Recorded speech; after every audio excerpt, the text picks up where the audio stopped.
Taylor about the fucking flex. Alone, that's how I feel when I'm on my own. Don't know which way to go, so I stop and I drop and I hit. Halo, berjumpa lagi di audiobook novel yang berjudul Nona Menikahi Bocah. Karya Lia Mariana, pengisi suara Marina Monalisa. Bab 2, dipenuhi orang aneh. Aku seorang dewa, tampan dan maco, harus memakai piyama pink bermotif Hello Kitty. Apa tidak ada baju lain? Tanya dewa. Tidak ada. Jika tidak mau, lebih baik telanjang saja. Dewa melepas handuk yang terlilit di pinggangnya. Nona berteriak keras dan menyuruh dewa untuk memakainya lagi. Kau sungguh gila. Kenapa melepas handukmu di depanku? Nona bilang telanjang saja. Jika aku tidak memakai baju ini, ya aku pilih telanjang saja. Jawab dewa santai. Nona mendengus. Ia meraih ponselnya dan menelpon Arsel untuk membawakan beberapa baju dan celana untuk bocah mengesalkan itu. Apa kau lihat-lihat? Tanya Nona sambil menutup teleponnya. Dewa berdecih, sedangkan Nona malingkan wajah karena melihat roti sobek milik Dewa. Walaupun Dewa masih bocah, tetapi dia memiliki tubuh yang bagus dikarenakan dia pemain basket andalan sekolahnya. Setengah jam kemudian, Arsel membawa sekantong pakaian untuk Dewa. Dewa langsung memakainya di kamar mandi, sedangkan Arsel masih menatap Nona. Sepertinya bocah itu sangat merepotkan Nona, tanya Arsel. Ya, wajar saja. Dia masih ABG, sudah sana keluar. Baik Nona. Beberapa menit kemudian, Dewa keluar dari kamar mandi sambil mengelap rambutnya yang masih basah. Nona memalingkan wajah. Ia tidak ingin tahu jika ia mengagumi ketampanan Dewa. Dewa menguap dan langsung merebahkan dirinya di ranjang besar itu, tetapi Nona yang di depannya langsung menendang pantatnya. Oh, kenapa Nona mendorongku? Tanya Dewa. Siapa yang menyuruhmu tidur di sini? Lalu, tempatmu tidur di sofa, ucap Nona. Dewa mendengus kesal, lalu segera merebahkan dirinya di sofa.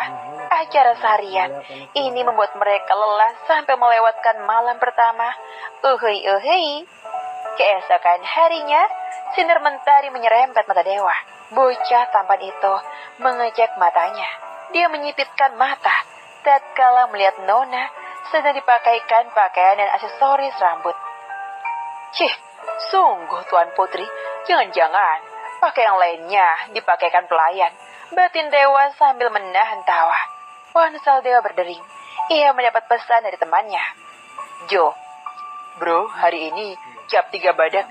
Maksudku cap 3 jempol. Dewa, cap 3 jari maksudmu. Jo, betul. Dewa, oke.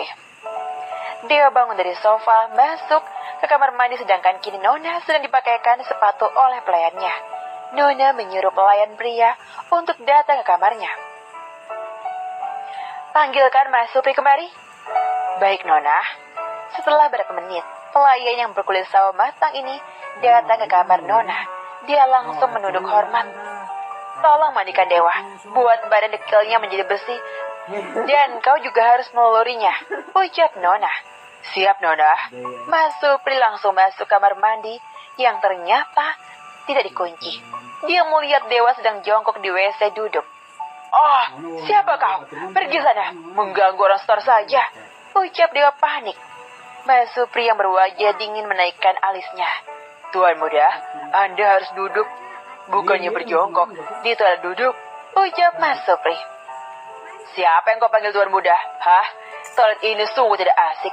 Kami orang miskin jika tidak mendengar bunyi pelung dari WC seperti kurang afdol, ucap Dewa. Dewa menaikkan celananya dan mendorong Mas Supri untuk keluar. Sepertinya orang-orang di sini tidak normal semua, ucap Dewa. Saya hanya mengikuti perintah Nona untuk memandikan Anda. Apa kau bilang? Hah? Menjijikan sekali. Sudah sana keluar. Aku bisa mandi sendiri, ucap Dewa sambil mendorong Mas Supri keluar dan menutup pintu dengan kuat.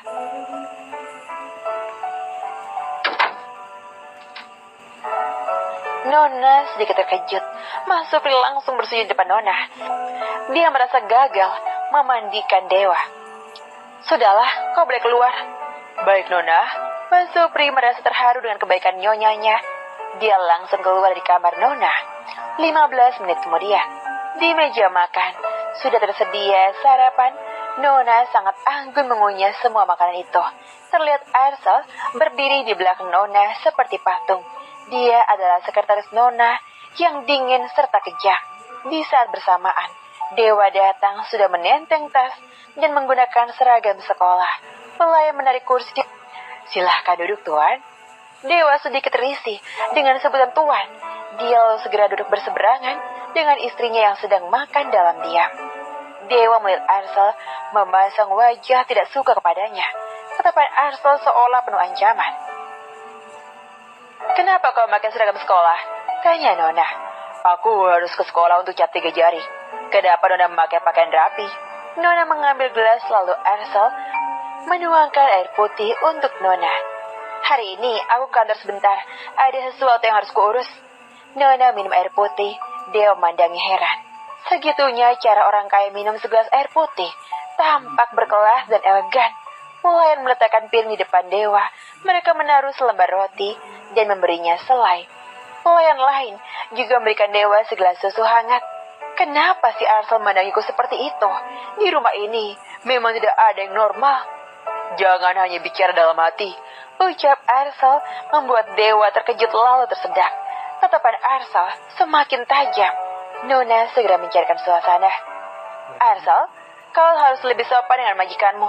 Dewa adalah majikan barumu, ucap Nona. Tatapan Arsel melunak. Ia langsung malingkan wajah. Nona langsung terbangun dari kursinya. Dengan sigap Arsel membawakan tasnya. Aku akan berangkat ke kantor sekarang. Aku harus sebelum aku pulang, kau sudah berada di rumah, ucap Nona.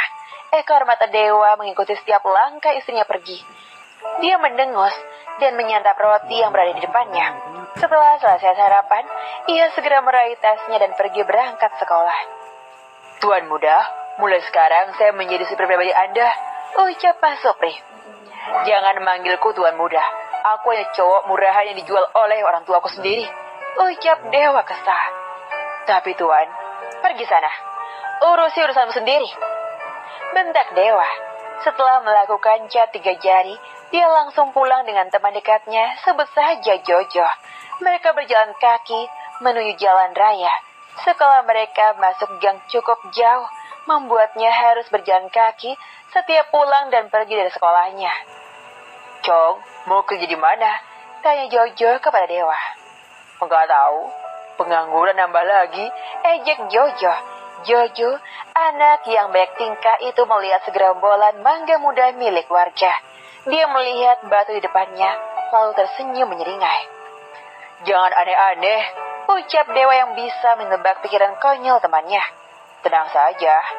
Jojo mengambil batu dan dengan percaya diri melempar segerombolan mangga muda itu, tetapi melesat.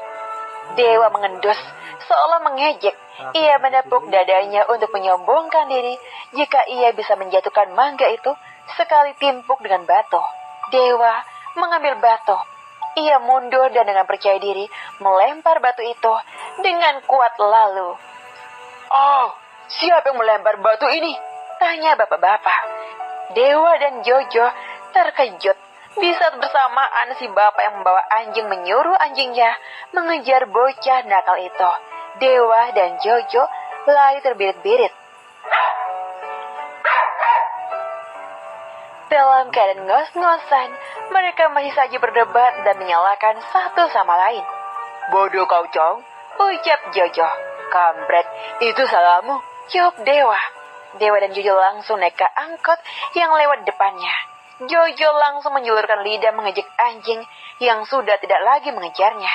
Nafas mereka terengah-engah di dalam angkot yang sesak itu.